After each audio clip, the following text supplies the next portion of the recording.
Bom, isso daqui é a resenha de outro livro de Forsaken Worlds, né? Esse daqui eu participei praticamente nada. Então é o livro do Elcio de Cosmologia, tá? Ele é de longe a capa mais legal, porque o Elcio bolou essa capa aqui da Cosmologia e ficou bem legal, na minha opinião, a arte dessa capa. E é uma representação aí, né, tanto daquela roda de Dharma, que parece que ele tava para colocar num livro de regras avançadas, quanto da própria cosmologia, que tem muito a ver com Dungeons and Dragons, né? Não é idêntico, já adianto, então... mas justamente o OGL, terceira edição, já prevê cosmologias diferentes, mas ela lembra a cosmologia clássica da Grande Roda, né? Então você vê aqui os planos externos, aqui na roda de fora, aqui, ó. Então os planos de alinhamento bom estão ali em cima, de alinhamento neutro no meio e alinhamento mal embaixo, né? E aí você tem aqui os internos ali, o material primário está naquele formato de D12 ali, né? O dodecahedron. O positivo e negativo, os elementais. Enfim, achei que ficou bem legal isso daqui. Então ele lembra, né, bastante segunda edição, mas tem umas diferenças. Aí a gente tem aqui introdução à cosmologia, os planos externos, semiplanos, cosmologia dos deuses antigos. Aí eu tenho certa participação aqui, porque a parte de Stellars eu desenvolvi boa parte, assim, né, mas em um texto bem resumido que eu passei para ele faz muito tempo. Então tem uma pequena influência aqui. Então, Estelas e Volstars, fluxo espiritual. Então, ela se elaborou, ele juntou muita coisa com outras, assim, claramente, né, Dungeons and Dragons tem influência de mitologia real, né, da Terra. Então, você vai reconhecer muita coisa ali na cosmologia que vem para Asgard, né, vem da mitologia nórdica e tal. E o Elcio pegou coisas mais recentes, né, e colocou junto aí, né? Então entra a parte de espiritismo e tal, na minha opinião, né? Eu tenho quase certeza que ele usou isso porque são influências que dá pra ver aqui no fluxo espiritual, e achei que deu um complemento bom. Não é necessariamente o que eu uso nas minhas campanhas, né? E aí, por exemplo, no livro que eu vou lançar, ele está atrelado agora a essa cosmologia. Antes não era mais clássico. Então, é a cosmologia sugerida, né? E afeta as regras por causa da estrutura, né? As magias, a magia astral, tudo vai afetar tudo. Mas dá para usar outra cosmologia também, né? Não tem muito problema não. Mas é bom ter isso aqui de base. E principalmente que tem as histórias, né, dos poderes. Então, ele colocou os Ion Arqueano, o Ion Estelar, o Ion Zoic, Introdução ao Cosmo, Plano Astral. É um livro não muito grande, né, mas com o dólar caro é complicado, mas não é um livro curtinho. Esse é um que talvez lá pra frente eu pegue em capa dura, né, vamos ver se o dólar não explodir muito. Aí tem a introdução e a cosmologia, né? Então tem os planos externos, isso aqui é muito parecido, né, com Dungeons and Dragons. Alguns nomes mudam, principalmente porque eu acho que quis deixar mais explícito, né?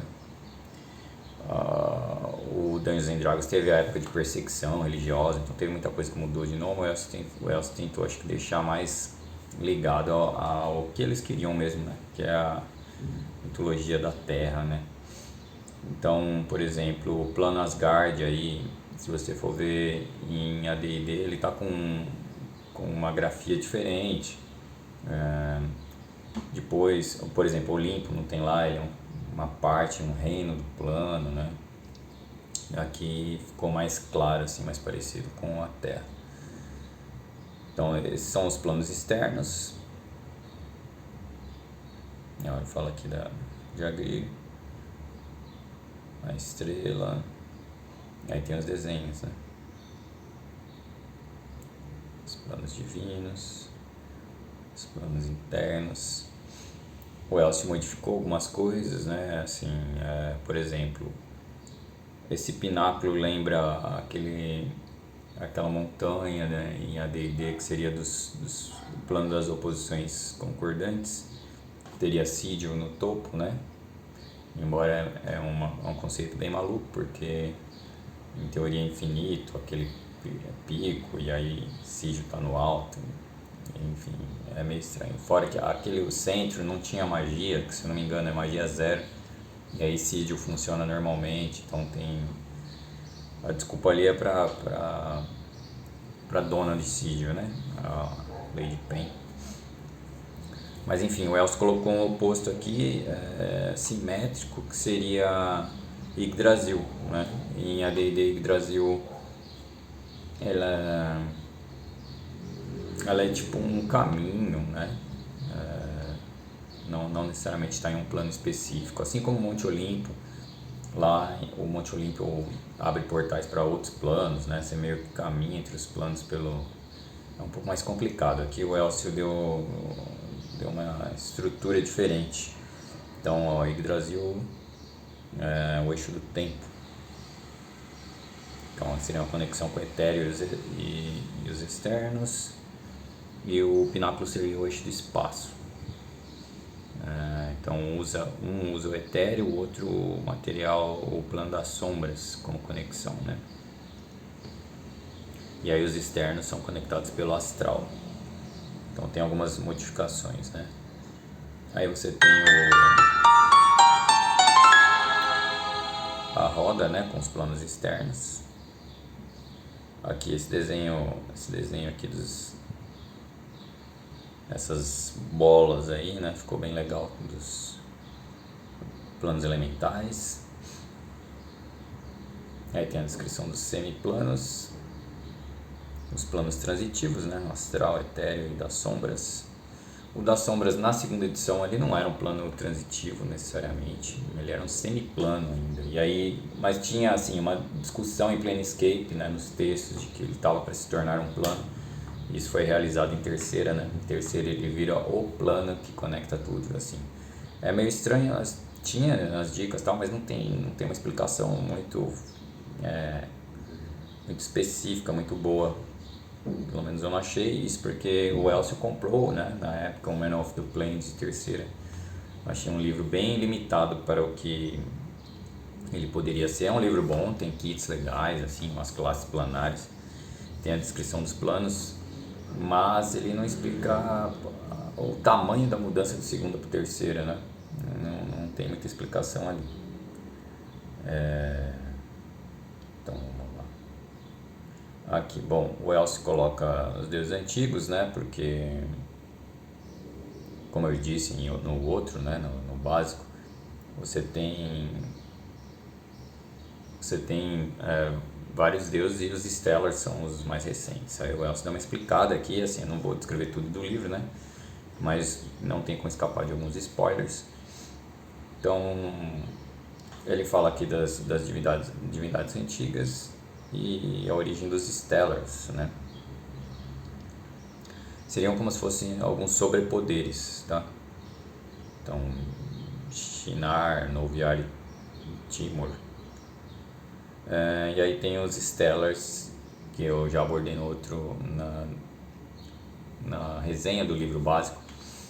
Então, aliás, acho que fui eu que cunhei esse termo aí quando eu escrevi aquele texto, né? Mas enfim, são as divindades efetivas atuais lá de Agrir, né? Mais parecido assim com os cenários normais de Dungeons and Dragons. E aí tem os Volsters, eles são tipo uns monstros épicos, né? Acho que o meu paladino morreu por um Volster. Não. Ele derrotou o Volster e na sequência Arcristo derrotou o meu pobre paladino. Então os Volsters são uns monstros muito poderosos, ele tem uma origem semelhante aí a dos Stellars. Tem aqui Yukais, né, que o Elcio aborda muito, são tipo, uns seres espirituais superiores, tá? Que eu falei que o meu personagem lá, que eu acho que eu errei, né? Ele era um místico, na verdade, eu falei outra coisa, falei Thaumaturgo. Ele era um místico que ia convocar uns yokais. O Elcio explica o fluxo espiritual, ele não bate, né? Como eu disse, tem muita modificação, assim, não é igual Dungeons and Dragons. E aí as versões diferentes de Dungeons and Dragons já mudam. Mas no geral em Dungeons and Dragons, quando um mortal tem o corpo destruído, né, morre, o espírito vai pelo astral e vai para os planos externos, né? Tirando se ele se torna morto-vivo, tirando isso, algumas exceções, o fluxo é esse. Em AD&D pelo menos, mas nos outros também não mudou muito. Esses espíritos eles viram chamados petitioners ou peticionadores, né? Enfim, são os espíritos dos mortais que estão nos planos externos e eles perdem a memória, né? Que é algo comum em muitas mitologias, e aí a D&D decidiu isso.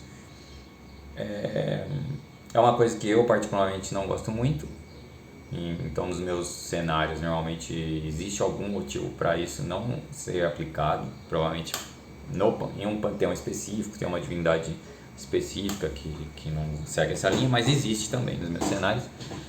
No fluxo do Elcio aqui eu não tenho certeza, tá, de Forsaken Worlds. Aqui a primeira parte do fluxo é parecida, né? Vai pelo plano astral, transitivo.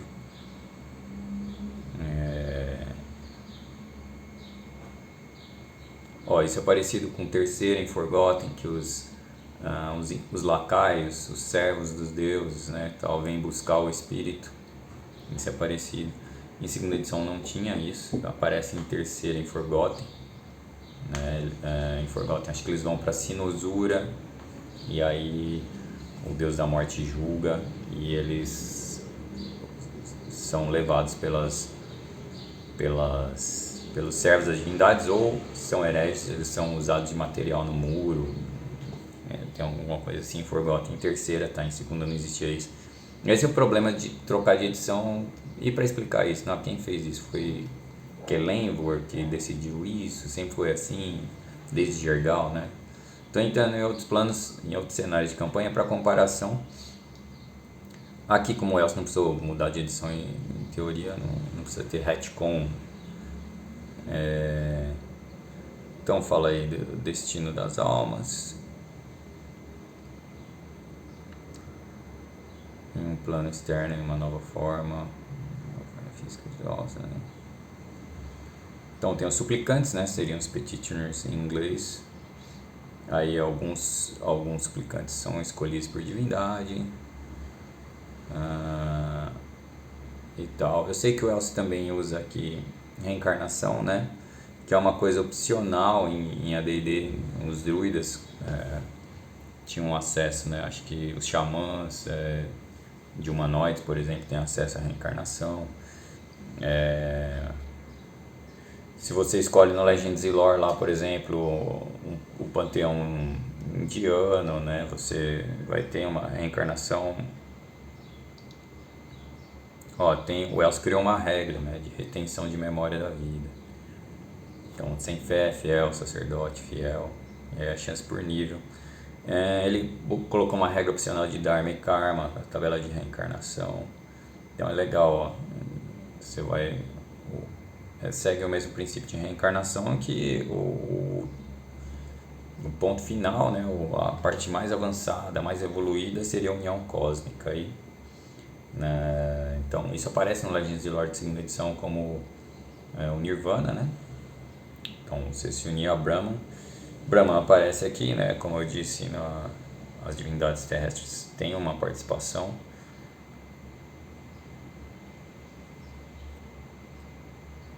Então Elcio colocou essas regras.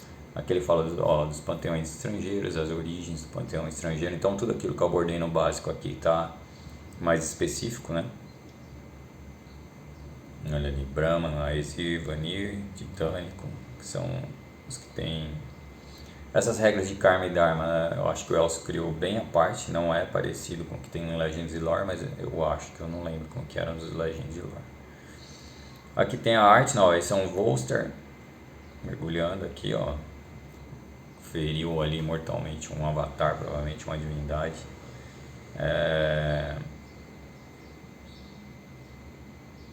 Olha, ele vai citando panteão por panteão, a origem, ele tem uma cronologia aqui. Aí tem os sistemas estelares, lembra que eu falei que eu não sabia como é que tava, né? Na cosmologia aqui tem bem específico como é que tá. Tem galáxias, sistemas estelares, não é aquela coisa muito simples e bobinha de Spelljammer, né? E aí se essa cosmologia do Elcio, né, de Forsaken abarca tudo, aí já é outra história. Acho que aqui é meio determinista, não daria espaço para isso, mas enfim. Então, ó, vai ter clima, gravidade, vai para uma parte mais física também. Os planetas do sistema, né? Agri-Wund, ó. Aqui entra a descrição dos outros planetas. Relação corpo-espírito. Ó, forma onírica. Então, ele vai bem mais além. A cosmologia não é simplesmente uma mecânica aqui. Tem várias coisas ligadas à cosmologia, né? Então, forma onírica, quando você sonha, o que acontece, o cordão astral. Então, tem modificações importantes aqui. Os poderes de alma, mente. Então, ó, tem percepção do além. Isso aqui é interessante que vai bater com aquela coisa também de mangá, né? Por exemplo, os Shinigamis lá de Yu Yu Hakusho, de Bleach. Eles tinham aquela capacidade, né? O pessoal de percepção do além. O Wells coloca umas regras para isso, coisa que não se vê em AD&D, né? Normalmente, não é fácil. Etos, pensamentos, divindades, mudanças graduais de alinhamentos. Daqui é uma regra, assim, alguns cenários abordam isso, se eu não me engano, no Dragonlance, tem o Vinícius estava mestrando, ele colocou regras próprias, mas acho que já tinha alguma coisa em Dragonlance. E assim, de maneira mais especificada, eu não lembro muito de ter isso em AD&D. O Wells coloca essa roda aqui, ó, ficou legal esse diagrama.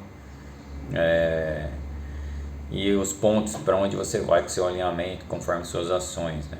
É uma abordagem interessante. Que é bom que deixa claro para o jogador, às vezes o jogador fica brigando com o mestre por causa de alinhamento. Isso aqui deixa um pouco mais claro, deve reduzir conflitos. E aí tem regras para oração, porcentagem delas funcionarem, né? Isso é abordado aleatoriamente, normalmente em Dungeons & Dragons, por exemplo, na ficha dos monstros de Devas, né, dos anjos, lá você tinha a regra para quando alguém orando era atendido, então era tudo jogado em descrições aleatórias, né? A D&D tem muito disso, até na segunda edição. Como eu disse, a bagunça só foi arrumada em terceira. Aqui o Elcio unifica bastante coisa, né? Aí ele entra em signos, ó, de maneira mais detalhada aqui. Eu não sei se isso era para ir para regras avançadas, acabou entrando aqui, mas tem a ver. Esse livro de regras avançadas não saiu, né? Ele ficou ali no projeto, a gente não sabe se o livro que eu vou lançar vai abordar tudo, se a gente separa ainda. Então, ó, tem efeitos, penalidade de magia, afinidade com componente, magnificência de magia. Então tem algumas regras avançadas de magia, principalmente, que tem a ver com a cosmologia, né, em parte.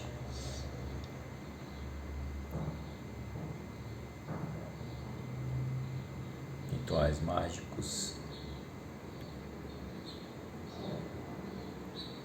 Essa versão que eu tô aqui não é a versão impressa que saiu, né, para vender para variar. Eu tô com alguma versão de PDF aqui que não está completa. Então tem as regras de alinhamento com a campanha, regras de reencarnação, com termos bem... Que tal você voltar como um gambá musaranha? Olha aqui, as gigantes, regras de reencarnação. E aí tem uma história cosmológica, né, de Forsaken Worlds, que é na pré-história. Então tem os íons aqui, ó, criação do mundo, o íon reino estelar, né? Os Stellars chegam aí, a criação dos Stellars. O Wells, claro, pegou aquele meu texto para usar de inspiração, mas ele foi muito além, né? No meu texto básico lá. Tem aqui o desenho de Yggdrasil, né? Yggdrasil, árvore da vida, as terras externas. Tem uma arte, então tem uma coisa importante aqui que o Elcio especifica bem a origem da magia.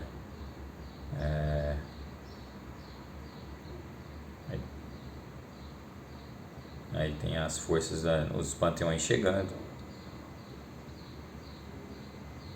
Olha aí, Quetzalcoatl. O dragão. Dracon. A arte é legal também, né? Essa arte de divindades que o Elcio faz, acho bem legal.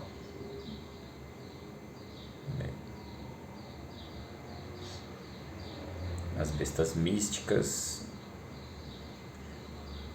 Então, boa parte da história mais épica e mística, né, mitológica, está nesse livro aqui, né? E aí a história mais comum, que seria uma cronologia, está lá.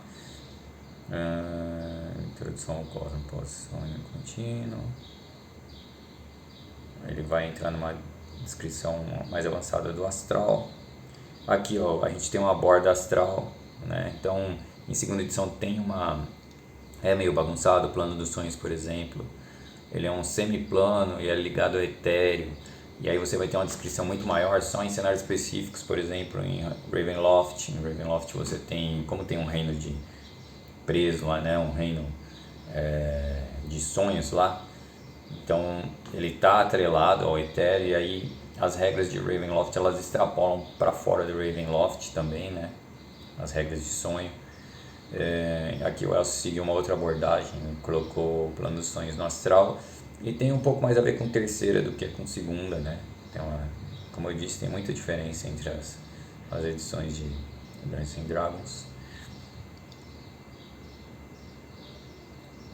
Então olha só, ele coloca bastante regras aqui, combate, sonho. É interessante porque regra de sonho é um negócio que o pessoal sofre em Dungeons & Dragons, tá? Como eu disse, o lugar que mais tem que ouvir é no Ravenloft, no livro do Reino dos Sonhos de Ravenloft. No Etéreo tem a borda, no livro do Etéreo de Planescape a borda bem por cima. Nos fóruns de RPG, nos stacks lá da vida, o pessoal procura, né? Não tem muita coisa. Aí o El especificou bem essas regras aqui, ficou legal. Eu não li tudo, né? De novo é uma resenha mais como jogador do que como coautor ou narrador.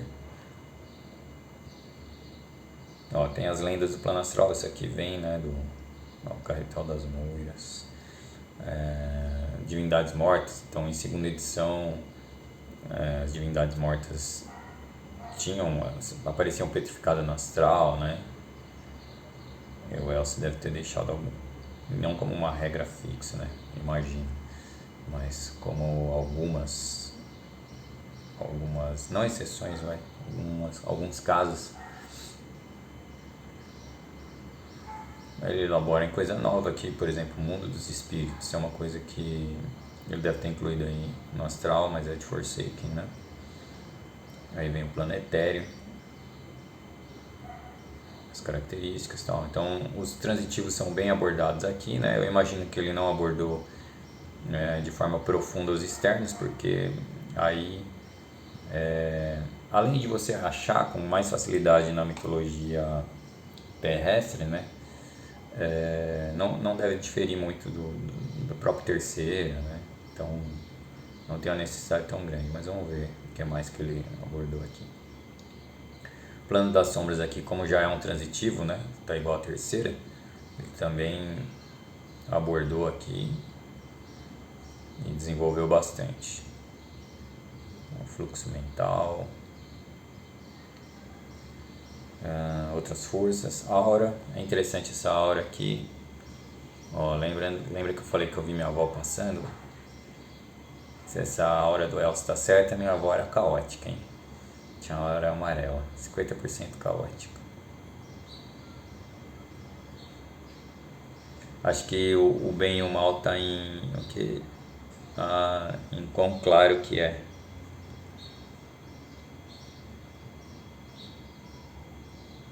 Até o branco brilhante 100%. Eu acho que minha avó tava pra entre good e neutro. Caçada, caçada e festança, eu acho que tem a ver com aquelas lendas daqueles espíritos élficos, né? Acho, não sei. Fendas umbrais, interessante. E aí vem a linha do tempo da pré-história.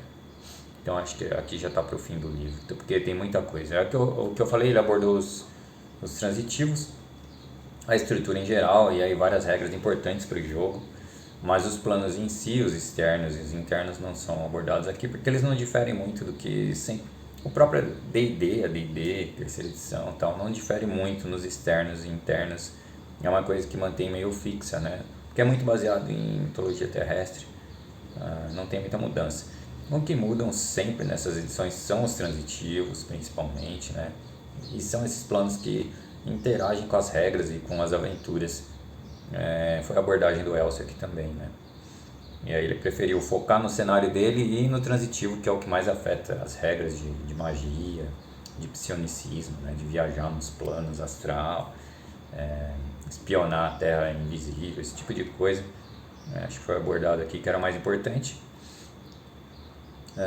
E aí a parte importante, que é muito importante para a cosmologia dele, assim, eu acho que é um negócio que ele elaborou bastante, tá? Os outros cenários que eu conheço de Dungeons and Dragons não elaboram tanto quanto ele elaborou em colocar, assim, depois de várias edições, Forgotten Realms chegou num nível parecido de explicar a origem do mundo e tal. Dragonlance sempre explicou, acho que de cara, mas os demais não tem tão elaborado assim, muito menos uma cronologia pré-histórica, você não acha?